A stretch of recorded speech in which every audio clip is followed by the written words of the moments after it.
What's going on YouTube? Illusion here, and today I'll be bringing you guys my newly built Phantom Blaster Overlord deck profile post set 5 of Overdress. With the release of set 5, we got some new create cross epic cards and decks, but along with that, we got new support for some of the old decks that we got back in set 2.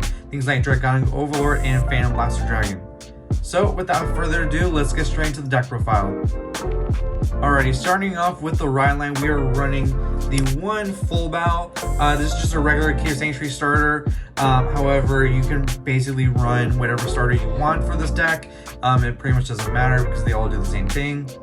Next up, we are running one Blaster Javelin. So what Blaster Javelin does is that when it is rode upon by Blaster Dart, you reveal the top card of your deck, call it to the regular circle.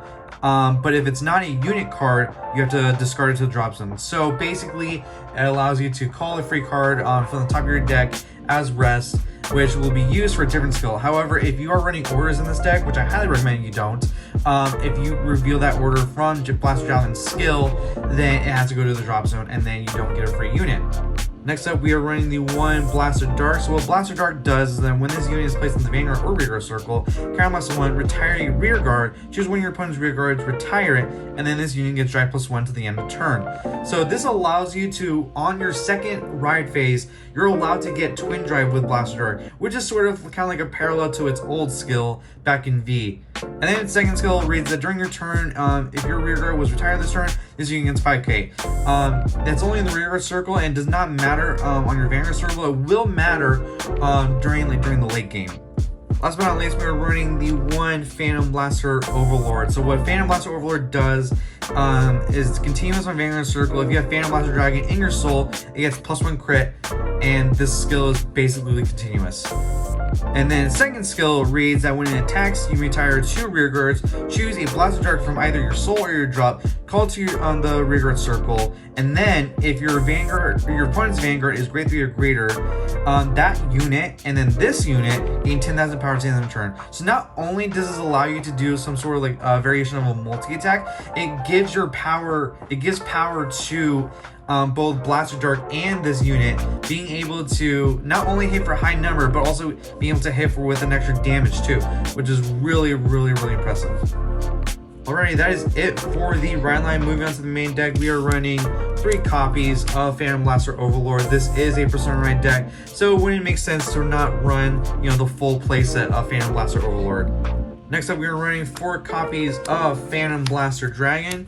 So what Phantom Blaster Dragon does, its skill isn't really relevant, but I'm gonna go over the skill anyways. So when it's placed on the Vanguard circle, you can choose a card with Blaster in its card name from your soul, call out to the rear guard. And the second skill reads that once return Cardfight Blast, retire 3 rear guards, choose up to 2 of your opponent's rear guards, retire them, and then this unit gets +1 crit and 10,000 power to the end of the turn. So the reason why we're not worrying about this card's ability is because we're not really using Phantom Blaster Dragon for like a Vanguard.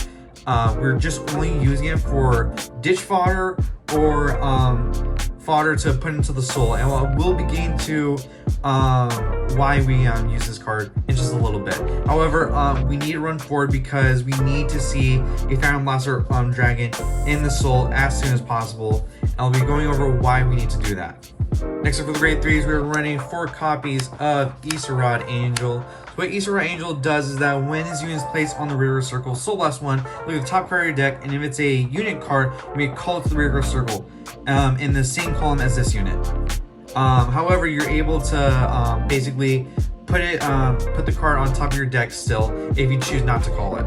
The only reason why I love running this card is because not only is it a board filler for PBO, but it also allows you to look at the top card of your deck, and if it's a trigger, then you put it keep it on the top, giving you that knowledge. That way, when you're swinging with your Vanguard, on the top card it's going to be a trigger. And that's honestly why I run this card out for. You can find the other substitutes for this card. However, with Rod and being a grade 3 and with the over trigger, it does pair really well with it.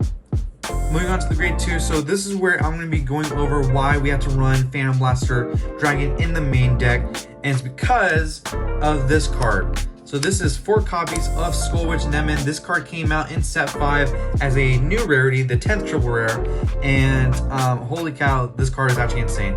So during your turn on the rear circle, if you have a Vanguard with Blaster in its name, it gets 5,000 power, making this, you know, kind of like it's still a 10k beater, but however, you're always gonna have a Blaster on your Vanguard circle, so it really doesn't matter. It's pretty much just a 10k attacker. And then second skill reads an auto. When this unit is placed on the rear circle, counterblast 1, and if your Vanguard is a Shadow Paladin, counterblast 1, put a card from your hand into the soul and draw 2 cards. So this is really important because we're putting a card into our soul. That's why we have to run the Phantom Blaster Dragon in the main deck, because we use the main skill, we can put a Phantom Blaster Dragon into the soul during like early game. Not only that, it'll also give our Vanguard a +1 critical at the start of the grade 3 turn. So that's why we have to run this card at 4, and that's why we have to run PVD at 4 too. Next up for the grade 2 is going over a similar card to Nemen. We're running 4 copies of Drilling Angel. So what Drilling Angel does is that when this unit is placed on the rear circle, choose a unit card from your drop zone, put it into the soul, look at the top 3 cards of your deck, choose up to 1 card from among them, and if it's the same card as the unit that was put into the soul, you call it. If it's not, you basically put everything back and shuffle your deck. You shuffle your deck regardless, but still, that's not kind of like what's important. What's important about this card is that it's also another way to get your PBD into your soul for your PBO turn. And what I mean by that is that you can use your PBD as ditch fodder or PG fodder, right? And then you call this card out, you put PBD into the soul, and if you get lucky, you get to see another PBD, you call it out, and boom, you have 2 retired targets for your PBO. And that's why we pretty much run this card at 4. I do not see, you know, if you guys are running anything less, I highly do not recommend it. This card is just truly insane for this deck. And that's pretty much all the grade 2s we run for this deck. I am not running any more copies of Blaster Dark, and the only reason why is because I feel like, you know, with the 1 copy you should be fine. You're not really worried about, you know, getting like bind or something like that. Prison, yeah, maybe you might be worried. However, you know, since PBO does call Blaster Dark from the drop zone, you really honestly have like nothing to worry about unless you're playing Prison, and that way you have to find a way to work around all of that. That being said, moving on to the grade 1s, we are running 4 copies of an oldie but still a goodie, 4 copies of Painkiller Angel. So what Painkiller Angel does at the end of the battle, this attack, Soul Blast 1, retire this unit and draw a card. So it's pretty much a good normal generic skill. However, it's still really good for this deck, being able to, you know, use your soul, because you're not using soul in this deck as often. You're able to use a soul for this card, retire, and then draw a card. Getting an extra card in your hand can, you know, be the difference between, you know, you surviving the next turn or you not surviving the next turn. That's why we run this card at 4. Next up, another oldie but goodie. We're running 3 copies of Black Sage Charon. So Black Sage Charon, what it does is that when this unit is placed on the rear circle, if you have a Vanguard with Blaster in its name, which we always do, rest this card, look at the top card of your deck, and if it's a unit card, call it to the rear circle, but at the end of the turn, it gets retired. You can choose not to call it. You can choose to leave it on the top of your deck, and then if you want, if in case it's, you know, maybe like a trigger, or maybe your over trigger, or like a PG that you want in your hand instead of on the field. However, this card is extremely important because not only it does help with the board setup, it does play a similar role like Easter Angel, being able to look at the top card of your deck, gain the knowledge that you need in order to, you know, maybe reveal like a trigger, or maybe see your over trigger, or etc. I definitely did want to run this card at 4. However, I do think that, you know, maybe 3 is fine. If you guys want to run this 4, I would maybe suggest taking out Painkiller Angel, only because, you know, sometimes the retire effect isn't that great for this deck, because, you know, we need to see Regress to retire with PBO. However, I'm actually really happy with this sort of ratio. And last but not least, we're running the 4 copies of the Perfect Guards. Nothing really much to say about this. Just this Perfect Guard is really good. Love its second effect, and I highly suggest you guys get this. Actually, I highly suggest you get this card if you guys do need it. However, we are getting reprints for the PGs in set 6. So honestly, nothing really to worry about. Alrighty, that was it for the regular units. We're moving on to the triggers. We're running the one over trigger Martin Noah.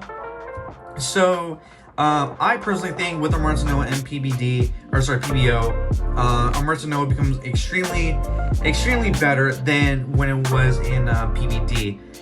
So like any over trigger, when revealed during the drive check or the damage check, you give 100 million power to one of your units, and then you draw a card, and this card gets removed from the game. Its additional effect when revealed during the drive check is super broken. So when it's revealed during the drive check, you can perform drive checks with your rear guards, and that's super important, because if, let's say, if we get the knowledge that the over trigger is on top and we call Blaster Dark from its soul, we can use like Blaster Dark skill to retire something and give itself a drive check, meaning that you're not only going to have a drive check with like a grade 3, like an Eastward Angel on your rear circle, you're also going to get a twin drive with the Blaster Dark, still being a grade 2, which is just really, it pairs really well with this deck. If you guys don't have a Martin Noah, because it is like really expensive right now, you can run the Crane Elemental Over Trigger. However, please get your hands on a Martin Noah. This card is just really insane. Alright, next up for the triggers, we're running 4 copies of Jurgen. This is our critical trigger. You can run the the effect trigger. However, I really don't see a purpose of running the effect trigger for this deck. Just because A, right now they're super expensive and I only have one playset, and B, you're pretty much filling your soul with using the main and Drilling Angel. So pretty much, and the 2K power doesn't really matter. That's why I'm still running these vanilla crits. Speaking about vanilla crits, we're still running 4 copies of Disma. So we're running a total of 8 crits in this deck. I said it before and I said it again, crits do win you games, and we do need to see as many crits as we can, especially with our Martin Noah being paired with it, being able to keep drive checking and, hopefully reveal more crits. Next up for the triggers, we're running 3 copies of the new effect draw trigger. So I do really recommend running the effect draw trigger in this deck, only because of the extra 5k shielding you need. With Overdress, we didn't really have access to 10k shield. Now we do with the new draw triggers. I do think 3 is fine. You can take out a crit to run 4. However, I just only suggest run 3 or 4. That's pretty much like the max I would say for draw triggers. And then last but not least, we're running the 4 heal triggers. Really nothing much else to say about that. I'm not running the the new effect heal triggers, only because it's such a situational skill, or such a like problematic kind of scenario where you have to know what your opponent is playing beforehand. So let's say like you're at your locals and like the meta where like all your opponent's decks are gonna have like some sort of like multi-attacking with the same units. That's when I can see when you run the new effect trigger. However, I kind of do want to replace one of these for the new ones, just because just having that one can really help you sometimes. However, if you guys want to run like the new effect triggers, go for it. Or I'm honestly really happy with the vanilla heals. Alrighty, now that is it for the deck profile, you guys. I really love this deck. I love the new support that PBO definitely got for this deck. It is really just a huge improvement from the old PBD stuff, and I honestly really can't wait to take this to locals. With that being said, guys, thank you guys so much for watching. Please be sure to like, comment, subscribe. Let me know if there's anything I should change with this deck, or if you guys have any recommendations. And just another thing too, if you guys want any more updates on anything on my YouTube channel, or kind of like on life in general, please follow my Twitter at IllusionXD, and for more of your updates. With that being said, thank you guys so much for watching, and I'll see you guys in the next video. Peace.